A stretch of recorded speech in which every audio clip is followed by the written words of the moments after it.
Hi again. In this video, we're going to learn about a common strategy used to resolve problems in a project. On top of several other tasks, it's a project manager's responsibility to resolve problems and remove constraints that are a detriment to the project's success. One way to do this is to escalate.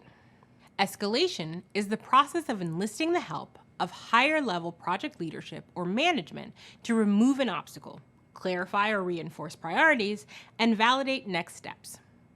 Escalation may seem to have a negative connotation, but that's not the case in project management. In project management, escalation should be encouraged, used often, and even celebrated. Escalations are healthy and act as a kind of checks and balances tool to make sure appropriate action is being taken.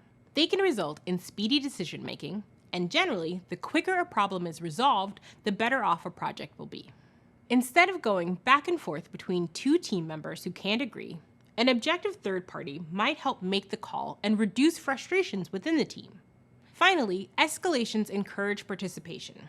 Encouraging others to participate in solving or owning problems can promote trust and shared responsibility among teammates, which are signs of a healthy, functional team. Before starting work on a project, the project manager, the team, and the project sponsor should establish escalation standards and practices.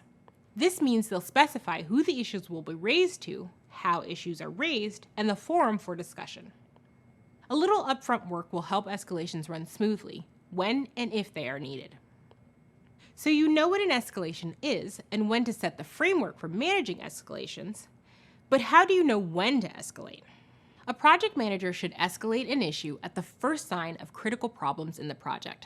Critical problems are issues that may cause a delay to a major project milestone, issues that cause budget overruns, issues that can result in the loss of a customer, and issues that push back the estimated project completion date. Basically, anything that will affect your triple constraint, time, budget, and scope, is something that should be escalated.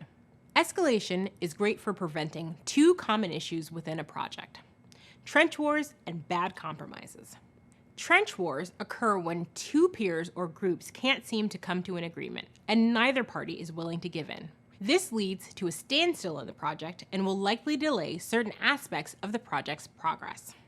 Typically, we think of compromises as a positive way to resolve issues. But there is such a thing as a bad compromise. A bad compromise occurs when two parties settle on a so-called solution, but the end product still suffers. When it comes to compromising on important project goals, it's not productive for either party to settle simply because it's a means to an end. Yes, compromise, while also keeping the larger project goals in mind and working towards those together. You may have to help your team or stakeholders make hard choices for the greater good.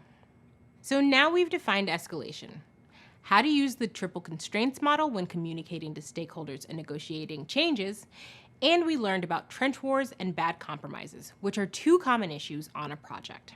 In the next video, we'll explain some more techniques for communicating with your team, including timeouts and retrospectives. I'll meet you there.